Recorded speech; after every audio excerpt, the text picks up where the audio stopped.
శ్రమ ఇచ్చినప్పుడు శ్రమను ఎలా డీల్ చేయాలి నేర్చుకున్నా. అంటే దేవుడు కొన్ని శ్రమలు కావాలని మన జీవితంలోనికి చెప్పండి అనుమతిస్తాడు. ఆ శ్రమలు కావాలని దేవుడు ఎందుకు అనుమతిస్తాడంటే మన మంచిగా అనుమతిస్తాడు. మనం అనుకుంటాం, ఏంటి ప్రభా ఇంత భక్తి కొడుతున్నాను, నాకు ఎలాంటి శ్రమ ఇచ్చేవేంటి ప్రభా అని మనం అనుకుంటాం. దేవుడు అంటాడు, అది నీకు మంచికేరా, కొన్ని రోజులు భరించరా అని ఆయన అంటాడు. అనుకో పట్టా నెక్కలు. మనకి సండే స్కూల్ పిల్లోడు సండే స్కూల్లో నుంచి 70 సార్లు లెక్సినట్టు శ్రమ ఏదన్నా వస్తే 70 సార్లు కాలుగాని పిల్ల తిరుగుతాం. ప్రెసిడెంట్ గారి దగ్గరికి వెళ్ళకపోయారా అన్నారంటే వెళ్ళొచ్చేస్తారు. ఎమ్మెల్యే గారి దగ్గరికి వెళ్ళకపోయారా వెళ్ళొచ్చేస్తారు. ఇక్కడికి వెళ్ళకపోయారా వెళ్ళొచ్చేస్తారు. లాస్ట్ లో ఆయన ఉంటాడు అమాయకుడు, చెప్పండి పాస్టర్ గారి దగ్గరికి వెళ్ళకపోయారా అన్నా.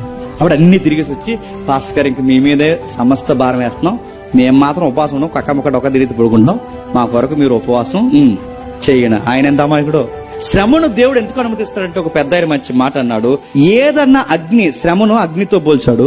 అగ్ని దగ్గరికి మట్టిని తీసుకుని వెళ్ళామనుకోండి ఏమవుద్దండి, మట్టి గట్టిగా అయిపోతుంది. మరలా చెప్తున్నాను, మట్టిని కాకుండా ఇప్పుడు అగ్ని దగ్గరికి మైనాన్ని తీసుకుని వెళ్ళామనుకోండి ఏమవుద్ది, కరిగిపోద్ది. మరలా మట్టిని తీసుకుని వెళ్తే మట్టి గట్టిగా అయిపోయి రాలిపోద్ది. మైనాన్ని తీసుకెళ్తే మైను కరిగిపోద్ది.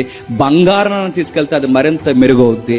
మళ్ళీ చెప్తున్నాను, నిన్ను దేవుడు మరింత మెరుగు పెట్టాలి అంటే నువ్వు మట్టివి కాదు, మైనానువి కాదు. ఆయన దృష్టిలో నువ్వు ఎలాంటి